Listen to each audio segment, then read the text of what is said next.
बाळासाहेबांच्या तमाम शिवसैनिकांना तुमच्या ह्या अनिश गाढवेचा, बाळासाहेबांच्या या कडवट शिवसैनिकाचा आणि शिवसेनेच्या प्रवक्त्याचा मानाचा जय महाराष्ट्र.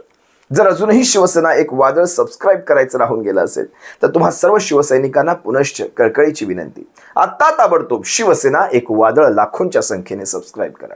महाराष्ट्राच्या कानाकोपऱ्यात शिवसेनेच्या विचारांना पोहोचवणाऱ्या या माध्यमाला शिवसैनिकांना आपण सर्वांनी मिळून मोठं करा, ही तुम्हा सर्वांना नम्र विनंती करतो.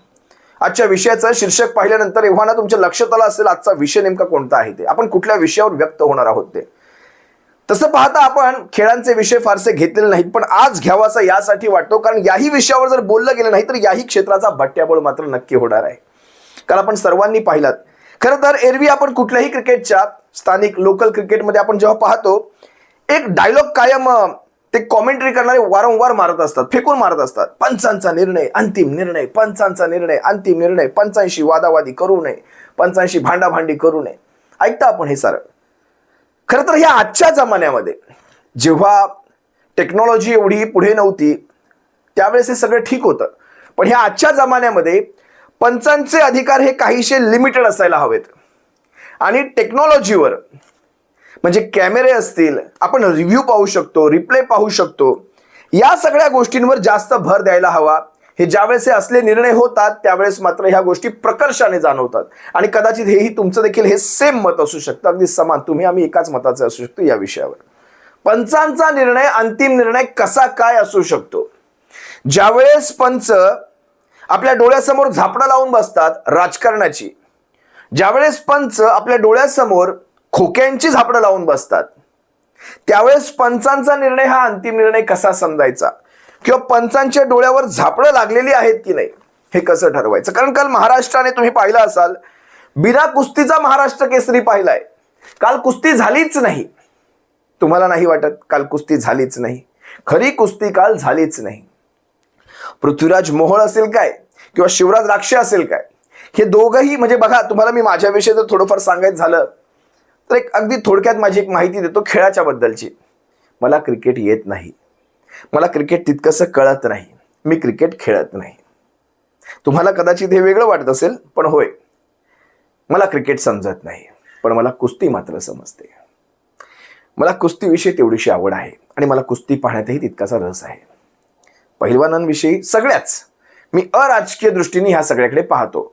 मला माहित नाही पृथ्वीराज मोहोळ कोण आहेत, मला माहित नाही शिवराज राक्षे कोण आहेत, मला माहित नाही सिकंदर शेख कुणाला सपोर्ट करतात, मला नाही माहिती. मला माहिती नाही काका पवार कुणाला सपोर्ट करतात.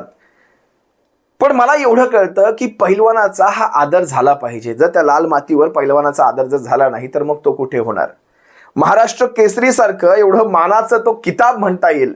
आता किताबाच्या शर्यतीविषयी मी पुढे बोलेलच, पण ह्या मानाच्या किताबाला जर अशा प्रकारे गालबोट लागत असेल, जर याकडे महाराष्ट्रातली जनता जर संशयाने पाहू लागली तर खेळांचं तरी कमीत कमी त्या खेळांमध्ये तरी राजकारण आणू नये इथे मला वाटतं. कारण काल ज्यावेळेस तुम्ही पाहिलं असाल अजित पवार, ते सगळे फोटो म्हणजे काळी दाढी, त्यानंतर नागपुरी दाढी, त्यानंतर बारामतीकरांची, हे सगळ्यांचे जे फोटो मी पाहिले तिथे, छत्रपती शिवरायांच्या बाजूला ह्या सर्वांचे फोटो, तिथेच खरं तर माझं टाळकं सनकलं होतं. पण ठीक आहे, आता काय, चिदबी तुम्हारा पटबी तुम्हारा, तुमचीच बॅट तुमचाच बॉल, तुम्ही काय कराल ते.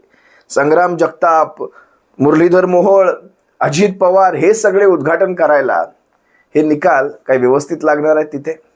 आता बघा, काल तुम्हाला एक गोष्ट सांगतो. खरं तर काल राजकारणाने कुस्ती चितपट केली असंच मला वाटतं. राजकारण आता कुठे कुठे घुसू लागले बघा. का मागच्या वेळेसचं मला सिकंदर शेखचंही आठवतं. मला खरं तर आज मला नवल वाटलंच नाही खरं तर सिकंदर शेख का आला नसावा या सगळ्या याच्यामध्ये, त्याचं मला आज कारण कळतंय.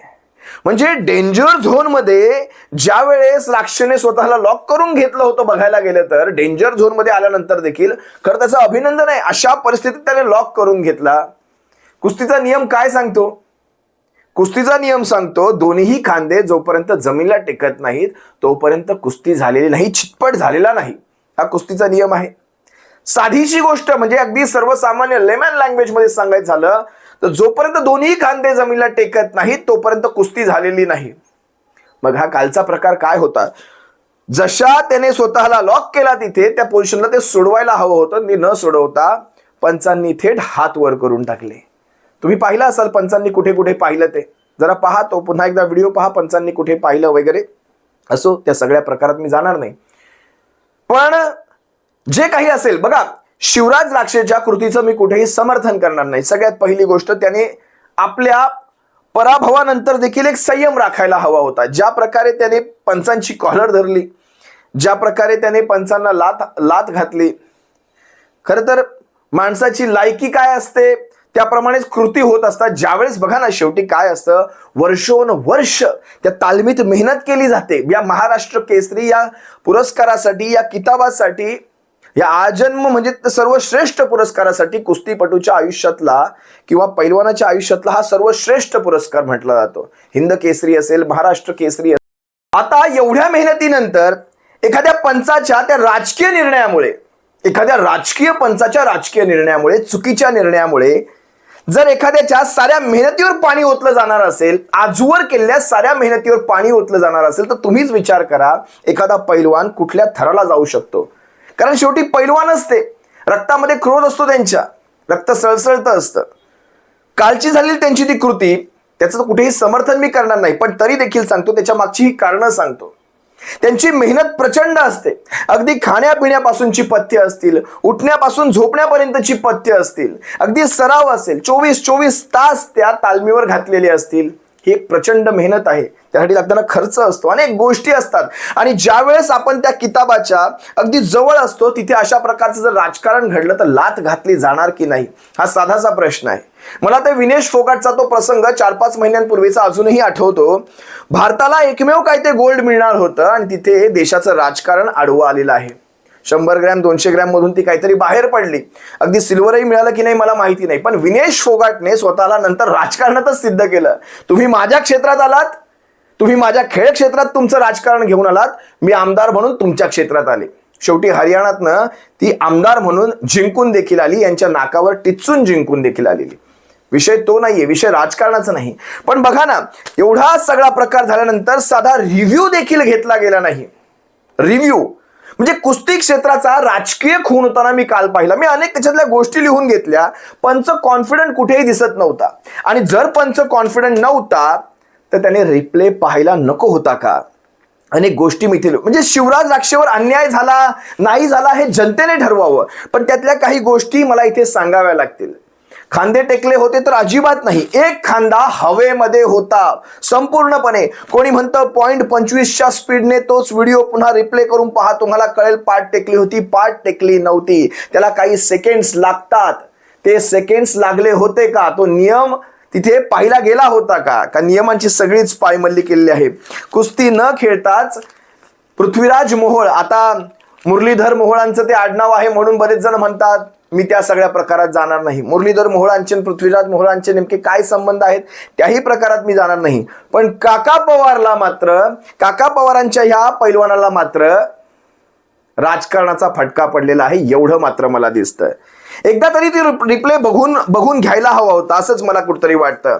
अंपायरला खूप जास्त घाई झाली होती की डोळ्यासमोर खोक्यांची झापडं आली होती, मला माहित नाही. वर्षानुवर्ष तालमीत मेहनत केली जाते. हातातोंडाशी आलेला घास ज्यावेळेस काढून घेतला जातो, बघा ना, हातातोंडाशी आलेला घास ज्यावेळेस काढून घेतला जातो त्यावेळेस ही लात घालण्यासारखी कृती होते. आता कुस्ती असोसिएशन, महाराष्ट्र कुस्ती असोसिएशन किंवा भारतीय कुस्ती असोसिएशन नेमकं काय निर्णय घेतं हे पण महत्वाचं आहे. कारण काल पंचांनी बराचसा गदारोळ घातलेला आहे. तिथे पंचांची पण असोसिएशन असते. पण त्या कुस्तीपटूचं, मला त्या सिकंदर शेखच्या बाबतीत मागच्या वेळेस जे काही घडलं ते मी पाहिलं, हा प्रकार असेल.